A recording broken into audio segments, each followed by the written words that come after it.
नमस्कार, न्यूज के इकलौते फैमिली शो न्यूज की पाठशाला में आप सभी का बहुत स्वागत। मैं हूं सुशांत सिन्हा।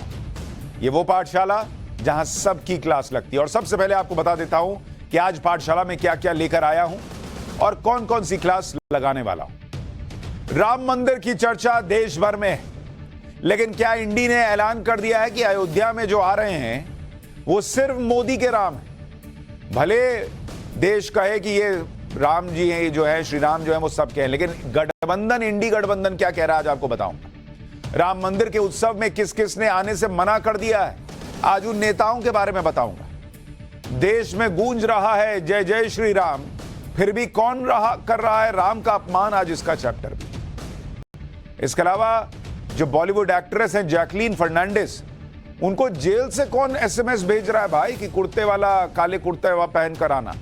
जैकलीन को वो मैसेज आया जिसके वायरल होने से बवाल मचा हुआ है, आज उसका चैप्टर भी है। और साथ ही मोटिवेशनल स्पीकर विवेक बिंद्रा, पत्नी को पीटने वाला पति कैसे बना, और विवेक बिंद्रा की गिरफ्तारी पर क्या बड़ी खबर आ रही है, आपको आज ये भी बताऊंगा। इसके बाद एक बड़ा दिलचस्प चैप्टर है कि खूंखार बाघ गांव की दीवार पर आकर घंटों बैठ गया, और उसके बाद जो हुआ आप सुनेंगे तो आपको शॉक लगेगा। इधर टाइगर, उधर भीड़, और वो हिलने को तैयार नहीं बाघ। और उसके बाद फिर क्या हुआ वो आज आपको बताऊंगा। वो एडवांस हथियार जो दुश्मन को रुलाएगा और आपको अमीर बनाएगा, भारत के उस हथियार से भी आपको मिलाऊंगा। और आप कहेंगे हथियार है, ठीक है, हमको अमीर कैसे बनाएगा, तो ये चैप्टर जरूर देखिएगा। और आखिर में किस्सा सुना, गाड़ी छोड़कर हेमा मालिनी को साइकिल पर बैठाकर क्यों ले गए थे धर्मेंद्र, आज इसका अनसुना किस्सा भी बताऊंगा। लेकिन सबसे पहले दिन भर की बड़ी खबरों का रिवीजन, उसके बाद पहला चैप्टर।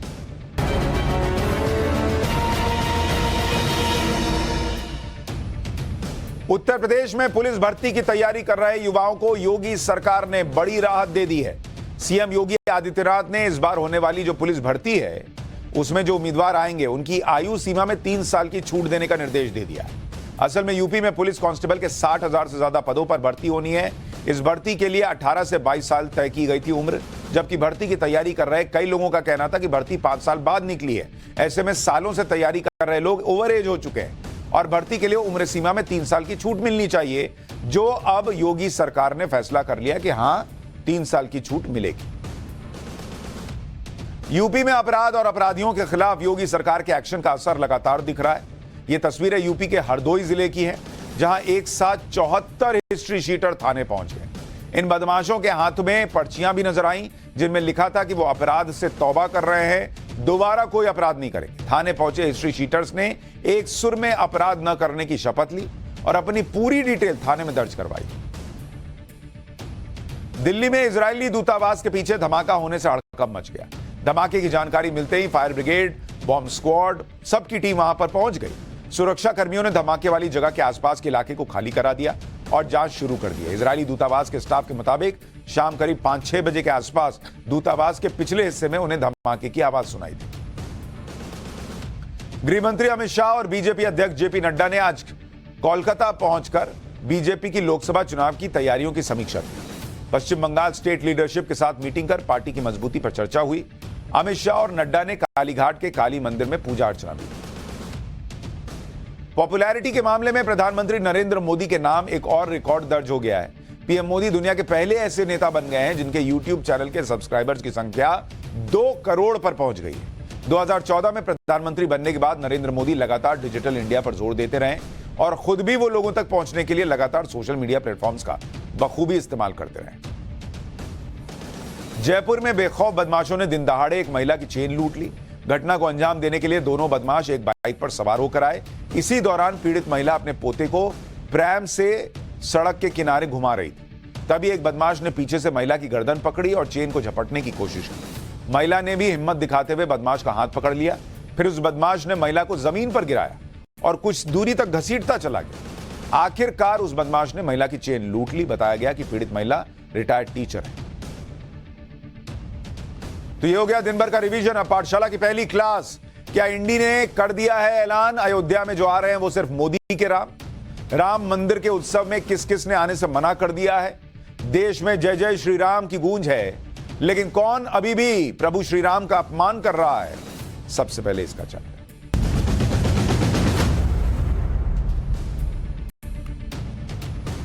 देश में राम मंदिर को लेकर ऐसा उत्साह और उत्सव का माहौल है जैसे मानो जनवरी में दिवाली होने वाली।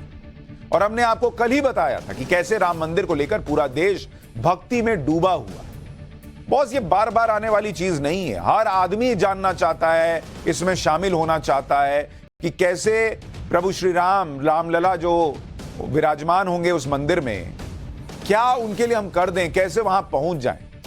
हर राज्य में मौजूद राम भक्त अपनी अपनी तरफ से राम मंदिर के लिए जो बन पड़ सकता है वो कर रहे हैं। कोई पत्थर ला रहा है, कोई मूर्तियां को तराश रहा है, कोई आभूषण ला रहा है, कोई मंदिर की घंटियां ला रहा है। जैसे प्रभु श्री राम के ननिहाल जो छत्तीसगढ़ में, वहां से 3000 क्विंटल चावल भेजा जाएगा।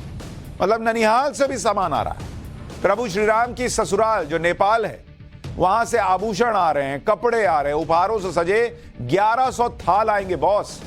आप देख रहे हैं, मतलब जैसे एक परिवार होता है ना, ननिहाल से आ रहा है सामान, ससुराल से आ रहा है सामान, थाईलैंड से खास मिट्टी और 2 नदियों का पानी भेजा गया है। इसके अलावा 155 देशों से पानी भेजा गया है। यूपी के एटा से 2100 किलो का घंटा लाया जाएगा जो रामलला के दरबार में लगेगा। इसे बनाने की लागत 25 लाख रुपए आई है और 400 कारीगर इसे बनाने में जुटे हुए। राम मंदिर में पूजा के लिए वडोदरा से 108 फीट लंबी अगरबत्ती लाई जा रही है। सूरत के हीरा कारोबारी ने 5000 से ज्यादा अमेरिकी हीरे और 2 किलो चांदी लगाकर अनोखा हार बनाया है। यह राम मंदिर की थीम पर बना है और हीरा कारोबारी इसे राम मंदिर ट्रस्ट को उपहार देना चाहते हैं। वहीं हैदराबाद में भगवान की चरण पादुकाएं तैयार हो रही हैं और यह लिस्ट इतनी लंबी है कि बताते बताते पूरा दिन निकल जाएगा बॉस। कहने का मतलब यह है कि पूरे देश में राम भक्त इसी में व्यस्त हैं इस वक्त कि वो राम मंदिर के लिए क्या कर दें, क्या भेंट लेकर चले जाएं या भगवान के प्रति कैसे अपनी आस्था दिखा सकते हैं। जय जय श्री राम के नारे लग रहे हैं देश भर में और इन भक्तों को इस बात से कोई फर्क नहीं पड़ता कि उन्हें राम मंदिर की प्राण प्रतिष्ठा का न्योता आएगा या नहीं आएगा। वो 22 तारीख को जाएंगे या 23 को जाएंगे, 24 को जाएंगे, भक्त को फर्क नहीं पड़ रहा। भाई राम जी मंदिर में पहुंच रहे हैं टेंट से निकलकर, उनके लिए ये इंपॉर्टेंट है। उनको 22 जनवरी को अयोध्या में जाने का मौका मिलेगा या नहीं, ये इंपॉर्टेंट नहीं है राम भक्तों के लिए। वो तो बस इसी बात से खुश है कि उनके जीते जी राम मंदिर बन गया, जिसके बारे में वो बचपन से सुनते ही आ रहे थे। और जिस तरह की यहां पर अपीजमेंट पॉलिटिक्स चल रही थी, धर्म विशेष के लिए लोग कलेजा निकाल देते थे वोट के लिए, लोगों ने उम्मीद छोड़ दी थी कि कभी राम मंदिर बनेगा भी।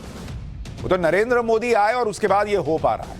लेकिन वही इस देश में कुछ लोग ऐसे भी हैं जिनके पास राम मंदिर की प्राण प्रतिष्ठा में आने का न्योता है, बकायदा कार्ड है बॉस कि आइए आपको बुला रहे हैं। उन्हें सम्मान के साथ बुलाया जा रहा है। उनके पास इस ऐतिहासिक मौके का साक्षी बनने का मौका है।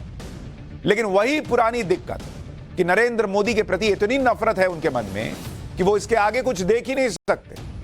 और इस तरह का व्यवहार है जैसे लगता है कि प्रभु श्री राम नहीं आ रहे हैं, नरेंद्र मोदी के राम आ रहे हैं। आपने तो खुद ही ऐसी हरकतें कर दी हैं जिससे लोग ये मान रहे हैं कि भैया ये देश के 100 करोड़ हिंदुओं और मोदी के राम हैं और विपक्ष के राम नहीं है। और ये इसलिए कह रहा हूं, आप खुद देखिए कि क्या स्थिति बनी है। पहले विपक्ष की पार्टियां इस बात को लेकर विवाद खड़ा करने की कोशिश कर रही थी कि राम तो सबके हैं, इसलिए राम मंदिर की प्राण प्रतिष्ठा में सबको बुलाना चाहिए। जब न्योता चला गया तो विपक्ष में शामिल लेफ्ट पार्टियों ने इसमें शामिल होने से साफ इनकार कर दिया। सीपीएम के नेता सीताराम येचुरी ने न्योता ठुकराने का ठीकरा भी नरेंद्र मोदी पे फोड़ दिया। उन्होंने कहा कि जिस तरह से राम मंदिर से जुड़े आयोजन का राजनीतिकरण हुआ है वो सही नहीं। संविधान के तहत भारत में शासन का कोई धार्मिक जुड़ाव नहीं होना चाहिए। अरे बॉस, अब राम मंदिर बन रहा है तो कोई धार्मिक जुड़ाव नहीं होना चाहिए, लेकिन संसाधनों पर पहला हक जो है वो इस देश में मुसलमानों का कहने वक्त तब धार्मिक जुड़ाव नहीं दिखता था, तब अपीसमेंट पॉलिटिक्स इन लोगों को नहीं दिखती थी। अब राम मंदिर बन रहा है तो कैसे भैया उसमें धर्म का जुड़ाव हो गया। जब सीताराम येचुरी से इंडी गठबंधन की बाकी पार्टियों के बारे में पूछा गया तो उन्होंने कहा कि बाकियों का तो पता नहीं, लेकिन वो नहीं जाएंगे।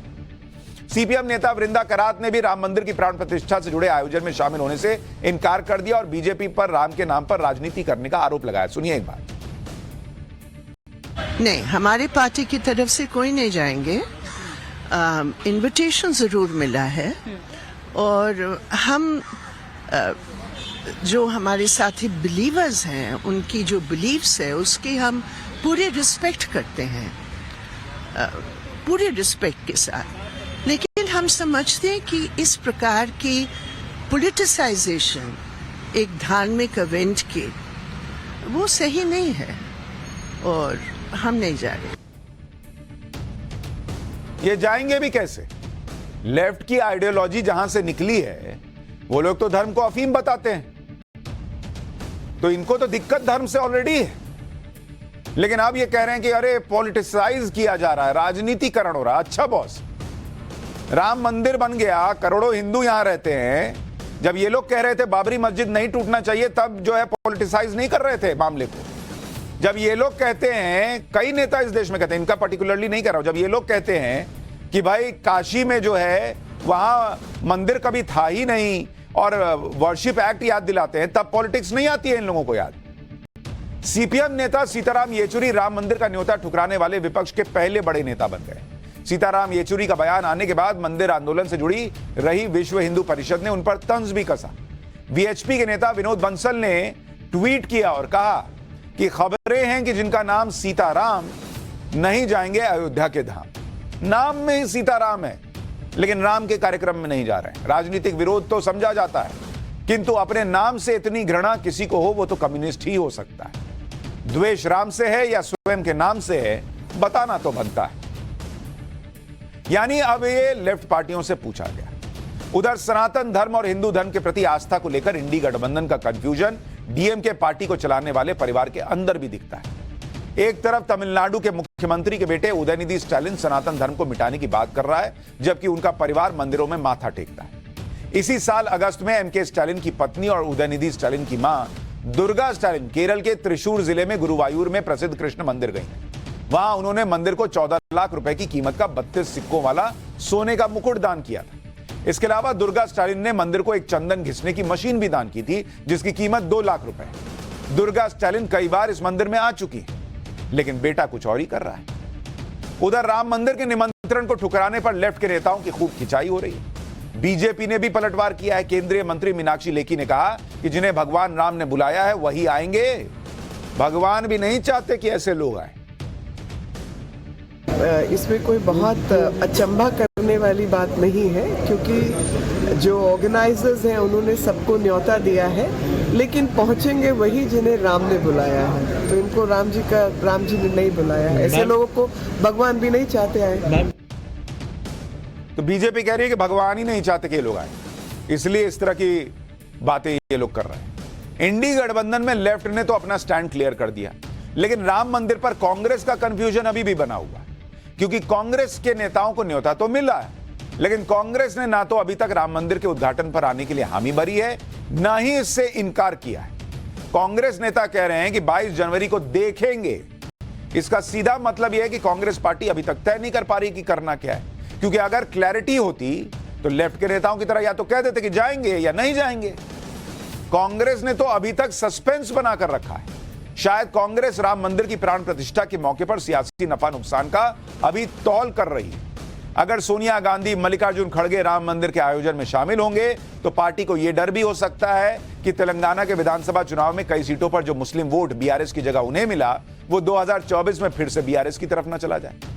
कांग्रेस को यह भी डर रहेगा कि 2024 के लोकसभा चुनाव में यूपी में भी मुस्लिम वोट पूरी तरह अखिलेश और मायावती को शिफ्ट हो जाएगा। फिर अब कांग्रेस के सामने दिक्कत यह है कि वो सीधे सीधे राम मंदिर के आयोजन में जाने से इनकार भी नहीं कर सकते, क्योंकि ऐसे हालत में बीजेपी को पूरा मौका मिल जाएगा कि वो कांग्रेस को बताए कि भाई ये देखिए इतना बड़ा कार्यक्रम हिंदुओं का हो रहा है, ये लोग नहीं आए, जरूदारी बन के घूमते हैं राहुल गांधी और हिंदुओं के कार्यक्रम में नहीं आए। लोकसभा चुनाव भी सिर पर है। एमपी, राजस्थान और छत्तीसगढ़ में कांग्रेस सॉफ्ट हिंदुत्व की छवि के साथ उतरी थी, इसलिए अब कांग्रेस मुश्किल में है। जाए तो नुकसान, न जाए तो नुकसान। हालांकि यूपी कांग्रेस के अध्यक्ष अजय राय ने क्लियर कर दिया है कि उन्हें न्योता मिलेगा तो वो तो जरूर जाएंगे। हम भगवान राम हम सबके हैं, हम सबकी आस्था का केंद्र है। निमंत्रण आएगा, मैं निश्चित तौर से भगवान के चरणों में जरूर रहूंगा। मेरा एक मानना है कि जो ये निमंत्रण बांट के ये जो प्रोपेगेंडा कर रहे हैं, मैं समझता हूँ कि इसमें तो सभी को आह्वान करना चाहिए, पूरे देश से आह्वान करना चाहिए, पूरे लोगों को आह्वान करना चाहिए कि सभी जो भी लोग हैं वो आवें और भगवान राम का आशीर्वाद लें। देख रहे हैं, अब निमंत्रण में भी कह रहे हैं कि प्रोपेगेंडा कर रहे हैं, पूरे देश को बुला लेना चाहिए। वहां सिक्योरिटी कौन देखेगा? आप देखिएगा, करोड़ों हिंदू पहुंच जाएंगे, सिक्योरिटी कौन देखेगा? और 22 तारीख के बाद हर हिंदू के लिए तो खुला ही हुआ है। अजय राय कह रहे हैं कि सबको आह्वान कर लेना चाहिए, सबको भगवान राम का आशीर्वाद लेना चाहिए। अच्छी बात यह है कि अजय राय को यही बात अपने नेताओं को भी तो समझानी चाहिए कि बॉस बाकियों को तो नहीं बुलाया लेकिन आपको बुलाया है सोनिया जी, आप तो जाइए। खैर, राम मंदिर को लेकर कंफ्यूजन यूपी में समाजवादी पार्टी के सामने भी है, क्योंकि समाजवादी पार्टी के नेताओं का नाम तो राम मंदिर आंदोलन के खिलाफ सख्त एक्शन के चलते इतिहास में दर्ज हो चुका है। यूपी में 1990 में अयोध्या में कार सेवकों पर गोली चलवाकर आंदोलन को दबाने का श्रेय यूपी के तत्कालीन सीएम रहे मुलायम सिंह के ही नाम है। अब समाजवादी पार्टी के इतिहास को देखें तो ऐसा लगता है कि वो राम मंदिर से दूरी बना लेंगे, लेकिन अखिलेश यादव कह रहे हैं कि न्योता मिलेगा तो जाएंगे बॉस। उनकी पत्नी डिंपल यादव तो कह रही है कि न्योता नहीं भी मिलेगा तो भी जाएंगे, लेकिन उनकी पार्टी के ही वरिष्ठ नेता और सांसद शफीकुर रहमान बर्क कह रहे हैं कि जिस दिन राम मंदिर का उद्घाटन होगा उस दिन वो अल्लाह से बाबरी मस्जिद वापस मिलने की दुआ करेंगे। एक बार सुनिए राम मंदिर पर समाजवादी पार्टी के नेताओं के अलग अलग बयान। अगर निमंत्रण आएगा तो जाएंगे, निमंत्रण रामलला ट्रस्ट की तरफ से, और अगर नहीं आएगा तो भी जाएंगे, बाद में जाएंगे। हमारे तो शिरकत की आप बात कर रहे हैं, कि सिवाय उस दिन अल्लाह से दुआ करेंगे बस इस बात की कि अल्लाह ताला के इस बाबरी मस्जिद जो हमसे छीन ली गई है वो हमें वापस दे दी जाए।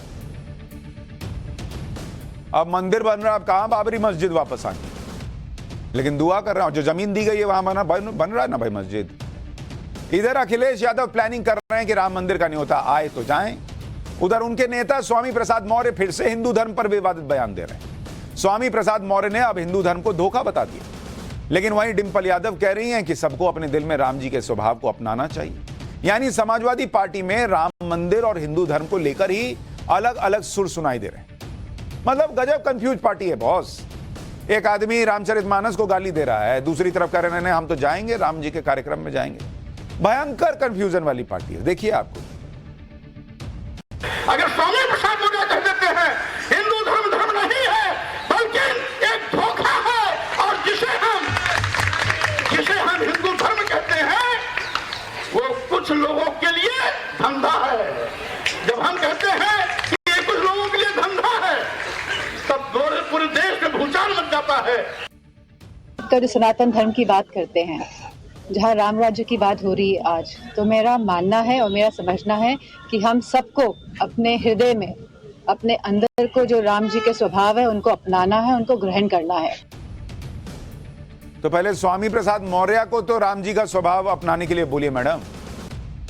और जितना स्वामी प्रसाद मौर्य और ये डीएमके वाले और दूसरे लोग हिंदू धर्म को गाली देते हैं, मैं तो चैलेंज करता हूं, जरा दे के दिखाएं दूसरे धर्म को। सरतन से जुदा के नारे नहीं लग गया, घर में घुस दुबक के बैठना नहीं पड़ गया तो कहिएगा। लेकिन हिंदू धर्म पे तो सबके पास ज्ञान है, जिसको मन गाली देके चला जाएगा। राम मंदिर के उद्घाटन के न्योते पर इंडी गठबंधन में अभी कंफ्यूजन दिखाई दे रहा है, लेकिन एक बात है जिसमें इंडी गठबंधन में कोई कंफ्यूजन नहीं, और वो है कि आंख बंद करके किसी भी मुद्दे पर नरेंद्र मोदी को कोसा कैसे जाए। जैसे राम मंदिर के मुद्दे पर लेफ्ट पार्टियां भले ही राम मंदिर से दूरी बना रही, लेकिन इसमें भी उन्होंने नरेंद्र मोदी को कोसने का मौका तलाश लिया। लेफ्ट के नेता खुद तो राम मंदिर की प्राण प्रतिष्ठा में नहीं जा रहे, उन्हें इस बात से भी दिक्कत है कि नरेंद्र मोदी क्यों जा रहे हैं। अरे बॉस, अपना जाना कि नहीं जाना देखो ना, नरेंद्र मोदी क्यों जा रहे हैं इस पे दिक्कत है। इनका तर्क है कि नरेंद्र मोदी तो देश के प्रधानमंत्री हैं और भारत के संविधान के मुताबिक शासन का धर्म से कोई कनेक्शन नहीं होता। भारत तो एक सेक्युलर देश है, वहां किसी प्रधानमंत्री को धार्मिक आयोजन में शामिल नहीं होना चाहिए। तो बस तोड़ ना लो इंडी गठबंधन। ये नीतीश कुमार जो इफ्तारी पार्टी में जाते थे, लालू जी इफ्तारी पार्टी में जाते थे, तोड़ो उनसे गठबंधन। ममता बनर्जी जाती है वहां, उनसे अभी लेफ्ट वहां पे कहेगा कि हम बंगाल में सीट मिलके लड़ेंगे, तोड़ो ममता बनर्जी से गठबंधन। ये राहुल गांधी जब जाते हैं जनेऊधारी बन के, उनको बोलो कि नहीं नहीं हम नहीं रह सकते ऐसे लोगों के साथ। अब ये बात तो सही है कि भारत एक सेक्युलर देश है, लेकिन संविधान में यह कहीं नहीं लिखा कि प्रधानमंत्री किसी धार्मिक आयोजन में शामिल नहीं हो सकते। और संविधान में अपने धर्म को मानने की स्वतंत्रता भी तो है। यह स्वतंत्रता प्रधानमंत्री को क्यों नहीं हो सकती? और ऐसा भी नहीं है कि नरेंद्र मोदी इस देश में बाकी धर्मों को इग्नोर करके सिर्फ अपने धर्म के आयोजन में शामिल हो रहे हैं। भाई वो सबके प्रधानमंत्री हैं, हिंदू के भी हैं, मुसलमान के भी हैं। नरेंद्र मोदी तो सर्वधर्म की बात भी कर रहे हैं। आप देखिए 2 दिन में नरेंद्र मोदी अलग अलग धर्म के आयोजनों में गए कि नहीं गए, तब तो इन लोगों को दिक्कत नहीं हुई। कल पीएम आवास पर क्रिसमस सेलिब्रेशन का आयोजन हुआ था, ईसाई समुदाय के लोगों को इससे उन्होंने मुलाकात की, तब ये लेफ्ट वाले काहे नहीं बोले कि ईसाइयों से क्यों मिल रहे हैं, देश के प्रधानमंत्री हैं, सेक्युलरिज्म खतरे में पड़ जाएगा। आज वो सिख समुदाय के वीर बाल दिवस के कार्यक्रम में शामिल हुए, तब ये लोग क्यों नहीं चिल्लाते कि नरेंद्र मोदी कैसे सिखों के बीच चले गए, देश तो सेक्युलर है। मतलब ऐसा नहीं है कि नरेंद्र मोदी ने खुद को सिर्फ राम मंदिर की प्राण प्रतिष्ठा तक सीमित करके रखा हुआ है। नरेंद्र मोदी ये समझते हैं कि अगर वो एक राम भक्त है तो एक प्रधानमंत्री भी हैं, और वो दोनों जिम्मेदारियों में बैलेंस बना रहे हैं। और ऐसा नहीं है कि पीएम मोदी दूसरे धर्मों के उत्सव को आधे अधूरे मन से मनाते हैं या सिर्फ प्रधानमंत्री के तौर पर रस्म अदायगी करने के लिए चले गए। आप देखिए, पीएम मोदी ने कल क्रिसमस मनाने में कोई कसर नहीं छोड़ी। पीएम आवास पर भव्य कार्यक्रम हुआ क्रिसमस का, बच्चों का वहां क्रिसमस के गीत गाते देखा गया। पीएम मोदी उनकी खुशी में शामिल हुए, ईसाई समुदाय को लंच दिया, खुद जाकर सबसे मिले, बातचीत की। पीएम मोदी ने ईसाई समुदाय के साथ अपने पुराने कनेक्शन की कहानी भी सुनाई। सुनिए क्या बोले कल। क्रिश्चियन कम्युनिटी के साथ तो मेरा संबंध कोई नया नहीं है, बहुत पुराना बड़ा आत्मीय नाता रहा है और बड़े वार्म रिलेशंस रहे हैं। गुजरात का सीएम रहने के दौरान मैं ईसाई समुदाय और उनके लीडर्स के साथ अक्सर मेरा मिलना जुलना रहता था, और मैं मणिनगर जहां से चुनाव लड़ता था वहां बहुत बड़ी मात्रा में आबादी भी है, और इसके कारण मेरा स्वाभाविक नाता रहता था। वैसे ही आज पीएम मोदी सिख समुदाय से जुड़े वीर बाल दिवस के कार्यक्रम में शामिल हुए, जिसके बारे में हमने आपको कल ही बताया था पाठशाला में। पिछले साल ही पीएम मोदी ने गुरु गोविंद सिंह के साहिबजादों के बलिदान और वीरता की याद में 26 दिसंबर को वीर बाल दिवस के रूप में मनाने की घोषणा की थी, क्योंकि पीएम मोदी खुद चाहते थे कि देश के लोग हमारी इस विरासत को जाने, उसे भूल नहीं जाएं। और पीएम मोदी ने ऐसा नहीं सोचा कि ये तो सिख समुदाय की विरासत है, मैं तो हिंदू धर्म से हूं, मुझे क्या लेना देना।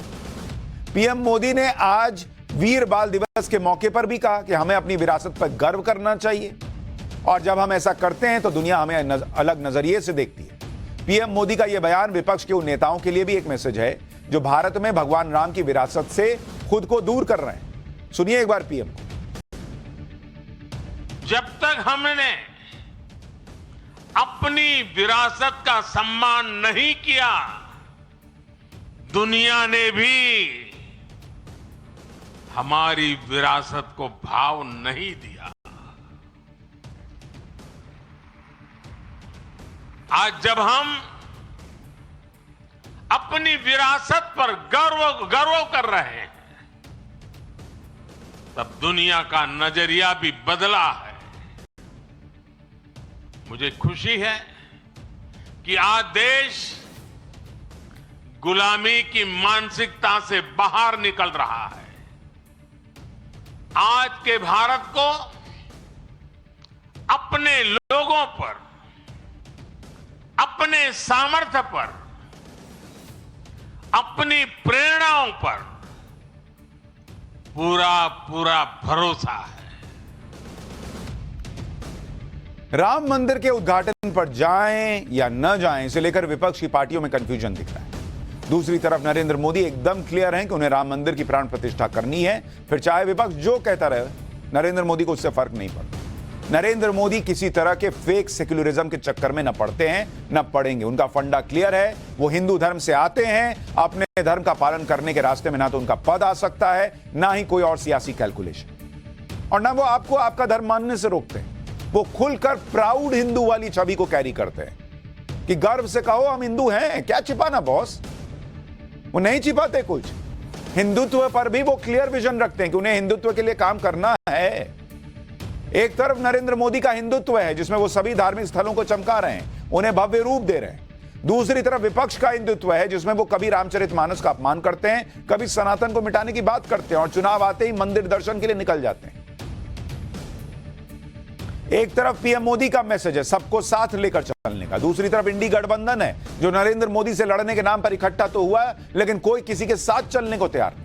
ना सिर्फ गठबंधन के अंदर लड़ाई चल रही है, बल्कि अब तो एक पार्टी के अंदर छुरियां निकल आई, जैसे जेडीयू के अंदर आजकल बहुत हलचल मची। ऐसा कहा जा रहा है कि नीतीश कुमार फिर से जेडीयू के बॉस बनने का प्लान बना चुके हैं। वैसे तो नीतीश कुमार जेडीयू के बॉस ऑलरेडी हैं, लेकिन आधिकारिक तौर पर अध्यक्ष पद नीतीश कुमार के करीबी लल्लन सिंह के पास है।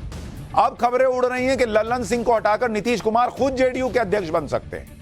जेडीयू की राष्ट्रीय कार्यकारिणी की बैठक दिल्ली में शुक्रवार को होने वाली है, जिसमें जेडीयू में फेरबदल के आसार बताए जा रहे हैं। जेडीयू को लेकर कई तरह की बातें चल रही हैं, जैसे कि नीतीश कुमार के करीबी रहे और अब नीतीश कुमार से अलग हो चुके उपेंद्र कुशवाहा ने दावा कर दिया कि लल्लन सिंह ने लालू प्रसाद यादव को सपना दिखाया था कि वो जेडीयू का विलय लालू की पार्टी में करवा देंगे और तेजस्वी को सीएम बनवा देंगे। उधर नीतीश कुमार को यह सपना दिखाया कि उन्हें लालू की मदद से इंडी गठबंधन की तरफ से पीएम कैंडिडेट बनवा दिया जाएगा, लेकिन लल्लन सिंह ऐसा कुछ कर नहीं पाए तो उन्हें किनारे लगाया जा रहा है। सुनिए उपेंद्र कुशवाहा क्या दावा कर रहे हैं। नीतीश कुमार जी को बड़ा ख्वाब दिखाया था लल्लन सिंह जी ने कि आप चलिए लालू जी के साथ, भारत के प्रधानमंत्री पद की उम्मीदवारी आपकी होगी, लालू जी भी मदद करेंगे।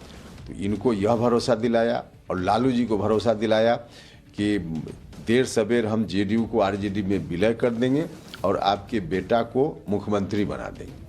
अब दोनों उनके साथ किया गया वादा और इनके साथ दोनों अब ध्वस्त है।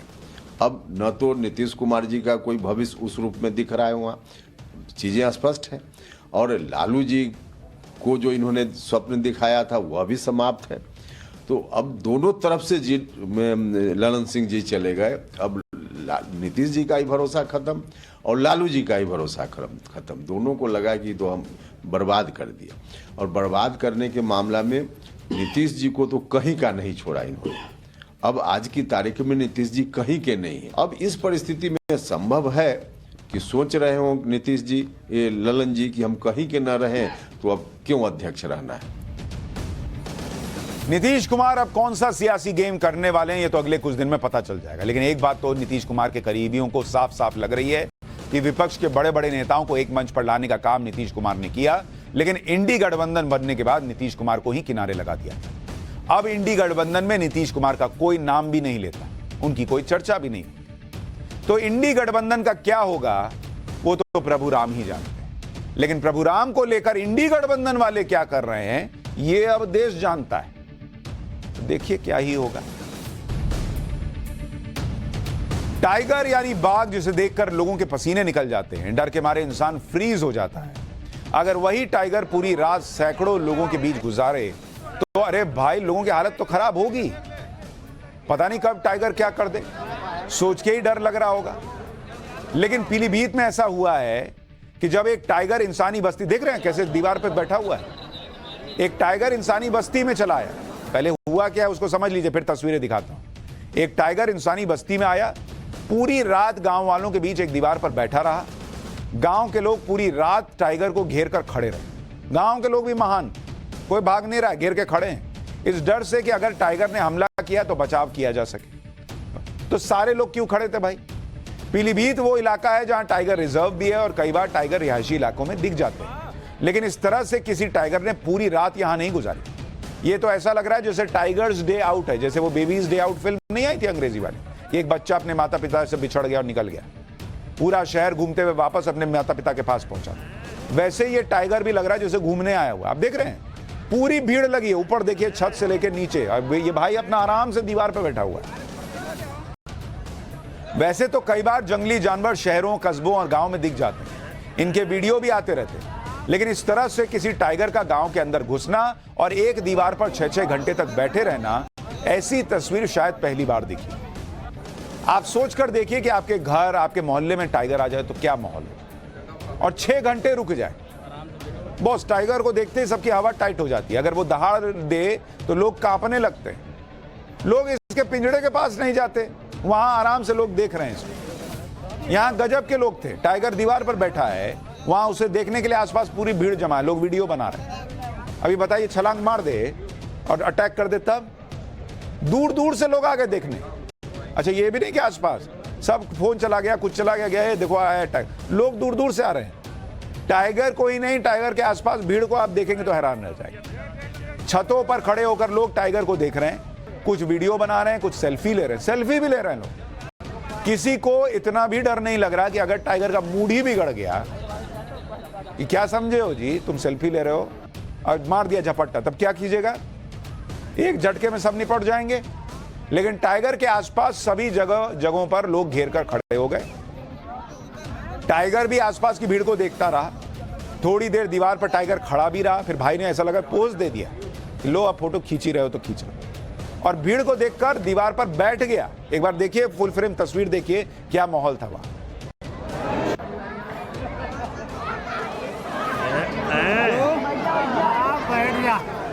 दीवार के ऊपर बैठो दे हो।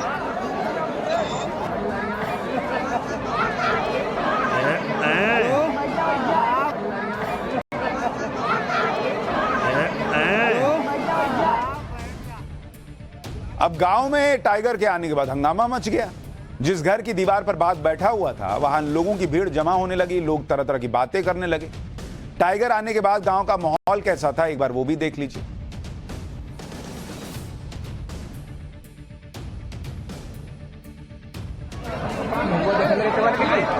चलो ठीक है, देख लिया बेटा। हमने भी यार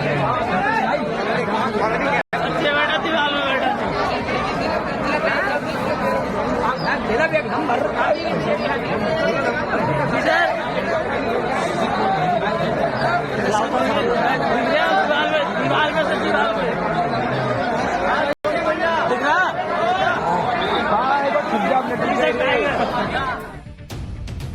अब वो टाइगर ना हुआ जैसे बारात में दूल्हा नहीं आता है कि सब छत पे खड़े हो जाते हैं, बारात आ गई देखो, वैसा माहौल बना दिए। इतनी भीड़ देखकर टाइगर किसी पर हमला न कर दे, इसके लिए टाइगर के चारों तरफ एक मोटा जाल लगा दिया गया, जिससे टाइगर भाग भी ना सके और किसी पर हमला भी ना कर सके। ये जाल लगने के बाद तो लोग एकदम बेफिक्र हो गए कि जाल के पीछे से भी लोग टाइगर का वीडियो बनाते रहे, शोर मचाते रहे। पीलीभीत के इस गांव में टाइगर रात को ही आ गया था और रात भर दीवार पर बैठा रहा। टाइगर जैसे ही गांव में आया तो कुछ कुत्तों ने भौंकना शुरू किया। आवाज सुनकर लोग अपने घरों से निकले तो बाहर टाइगर को देखकर सभी के होश उड़ गए। फौरन लोगों की भीड़ टाइगर को घेर कर इकट्ठा हो गई। ये वीडियो उस वक्त का बताया जा रहा है जब टाइगर गांव में घुसा ही था। लोग टॉर्च और लाठियां लेकर टाइगर को घेर कर खड़े हो गए। अब उस वक्त तो समझ में आया, लोगों को लगा होगा कि कहीं इधर उधर घुस गया, रात में मिलेगा नहीं तो कांड ही है। तो टाइगर को डराने की, भगाने की कोशिश भी की लोगों ने, लेकिन टाइगर पता नहीं क्या सोच कर आया था कि पूरी रात इसी दीवार पर बैठा रहा। सुनिए गांव वाले क्या कह रहे हैं। 12-1 के बीच का टाइम होगा तो कुत्ते के पीछे दौड़ता हुआ रास्ते से इधर को आया, तो कुत्ते के पीछे भागा तो हमारी घटिया पे आया सीधा। तो कुत्ता जो था वो तो कमरे में घुस गया, कुत्ता सीधा कमरे में चला गया। हमारे पास मच्छरदानी आई और कोई डंडा नहीं था, मच्छरदानी थी, हमने मच्छरदानी से आगे जोड़ना चालू करा तो भाग के वहां से जब भाई के इधर आ गए, भाई हमारे इधर सोए हुए थे इसमें, तो इधर आया, इधर से धुंध काटी, फिर वो दीवार पे बैठ गए। फिर पूरी रात हम लोगों ने फोन करे, पुलिस को भी नंबर करा, पुलिस भी आई, बनवा की टीम भी आई, फिर पूरी रात रखाई करती रही। टाइगर ने पूरी रात दीवार पर गुजार दी। सुबह हुई तो फॉरेस्ट डिपार्टमेंट की टीम ने टाइगर को रेस्क्यू करने की कोशिश शुरू की। इतने लोगों से घिरे टाइगर का रेस्क्यू किया जाना, वो तो खुद ही बेचारा सोच रहा होगा कि पता नहीं कहां आकर फंस गया। और इतना आसान है टाइगर को पकड़ना। फॉरेस्ट डिपार्टमेंट की टीम ने टाइगर को घेरकर उसे ट्रैंकुलाइजर लगाया, मतलब जिससे वो बेहोश नहीं होते, ट्रैंकुलाइजर यानी जानवरों को बेहोश करने की दवा। वन विभाग की टीम ने टाइगर पर 3 ट्रैंकुलाइजर दागे, जिसमें से 2 उसको लग भी गए, जिसके बाद टाइगर लड़खड़ाने लगा। एक बार तस्वीर दिखाइए क्या हुआ वहां।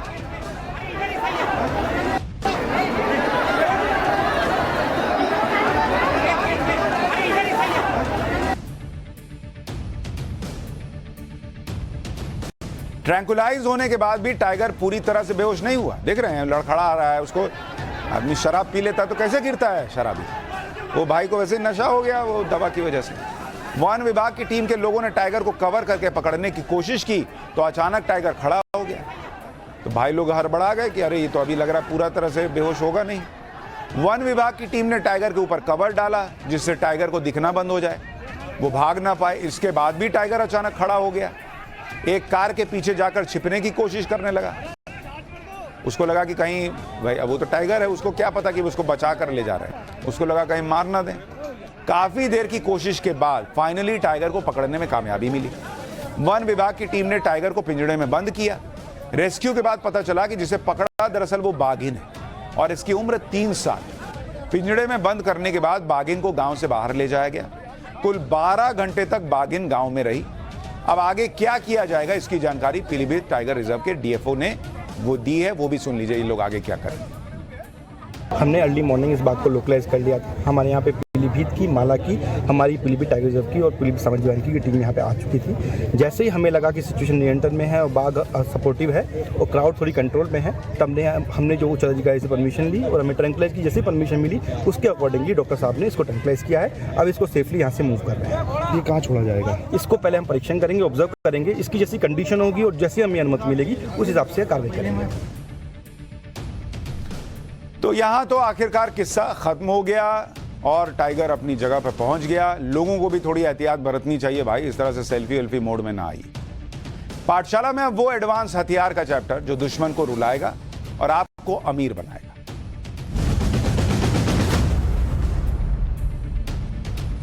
हिंद महासागर में चीन और अरब सागर में पाकिस्तान की अकड़ को ठीक करने के लिए भारत ने एक नया हथियार उतारा है।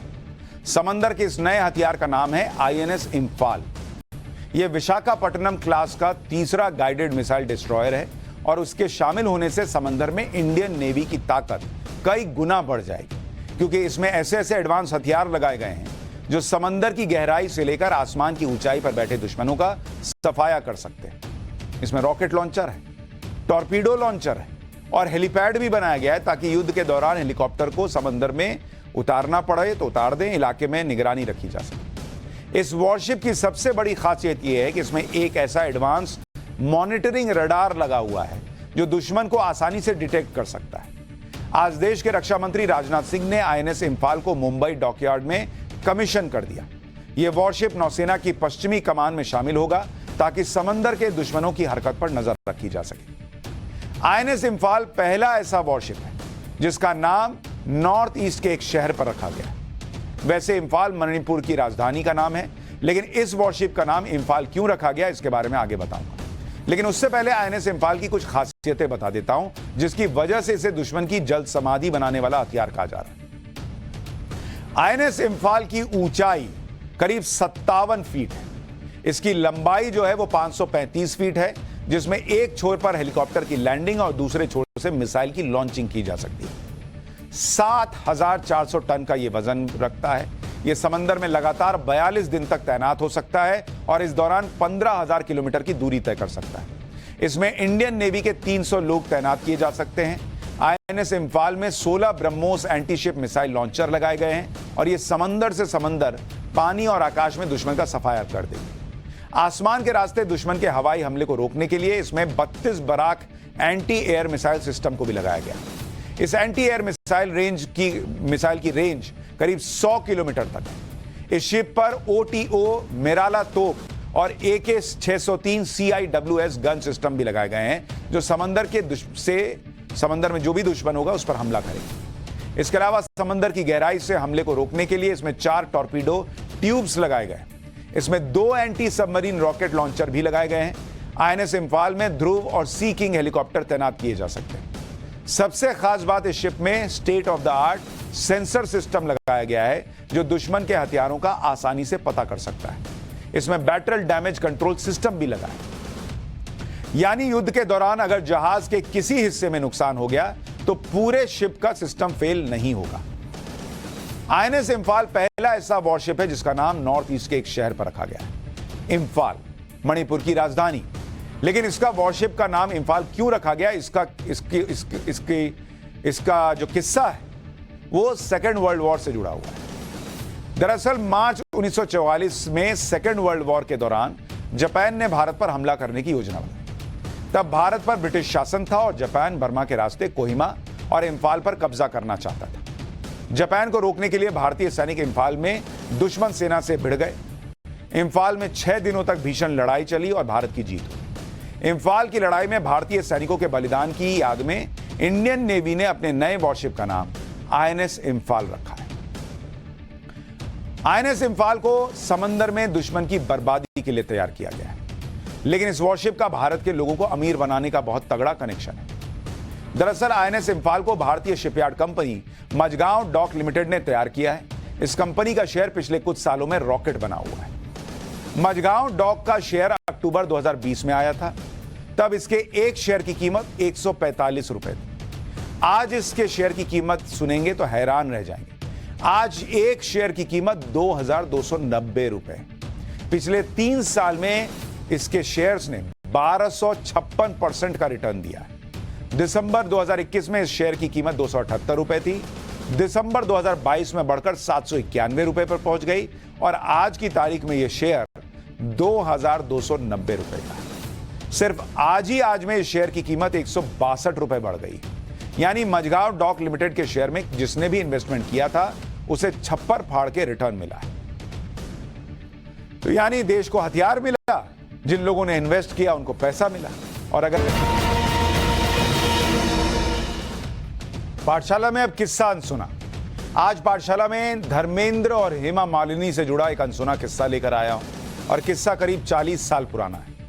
एक इंटरव्यू के दौरान हेमा मालिनी ने बताया था कि जयपुर में फिल्म रजिया सुल्तान की शूटिंग चल रही थी। शूटिंग लोकेशन पर काम पूरा होने के बाद धर्मेंद्र, हेमा मालिनी और फिल्म से जुड़े दूसरे लोग होटल वापस लौट रहे थे। इस दौरान उनकी गाड़ी एक रेलवे क्रॉसिंग पर रुकी। हेमा मालिनी ने परेशान होकर कहा कि इतनी देर हो गई, ट्रेन अभी तक आई क्यों नहीं, कब तक बैठे रहेंगे। हेमा मालिनी को परेशान होता देख धर्मेंद्र ने इधर उधर देखा, तभी उन्हें साइकिल पर एक दूध वाला नजर आया। धर्मेंद्र ने दूध वाले से साइकिल मांगी और होटल पहुंचने पर साइकिल वापस करने की बात कह दी। इसके बाद धर्मेंद्र ने हेमा मालिनी को साइकिल पर बैठाया और होटल की तरफ निकल पड़े।